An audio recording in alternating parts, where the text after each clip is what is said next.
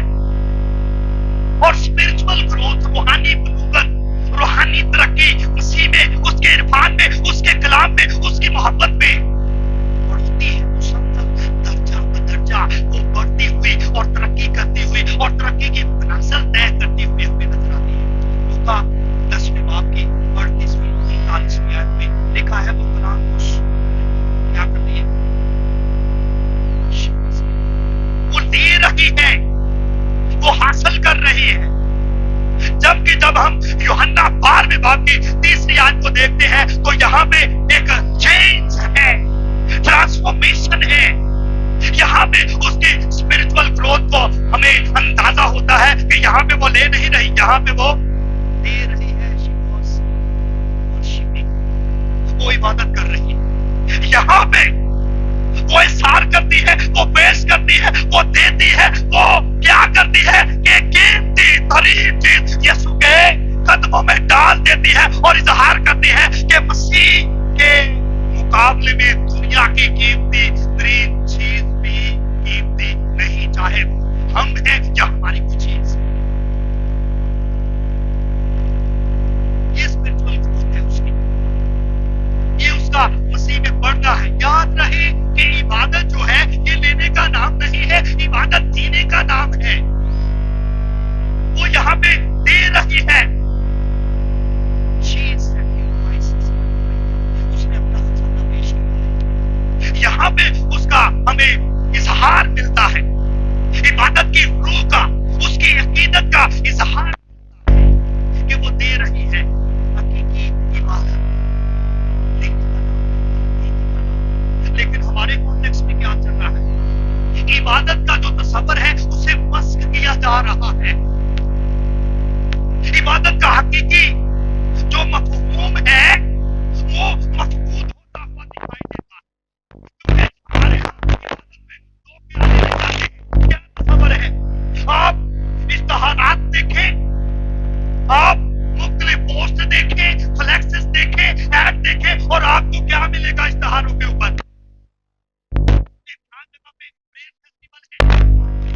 فلاں جگہ پہ ریوائول ہوگا، اور اوپر کیا لکھا ہوا ہے؟ وہاں پہ واشنگ مشین ملے گی، وہاں پہ لاٹری نکلے گی، وہاں پہ 125 ملے گا، وہاں پہ چنگی دی جائے گی لوگوں کو۔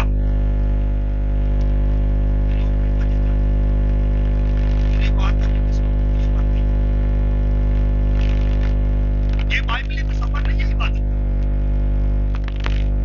کہ وہ لوگ جو یہ سب کچھ آرگنائز کر رہے ہیں ان کی اس کے پیچھے نیت کیا ہے؟ وہ لوگوں کو اکٹھا کرنے کے لیے، وہ جمع کفیل حاصل کرنے کے لیے، لوگوں کی تعداد شو کرنے کے لیے یہ سارے ڈھونگ رچاتے ہیں کہ وہ کیا کر رہے ہیں کہ پریشر کوکر بانٹ رہے ہیں، موٹر سائیکل چنگچی دے رہے ہیں، اور وہ واشنگ مشین دے رہے ہیں، وہ 50,000 کا چیک دے رہے ہیں، وہ چنگچیاں۔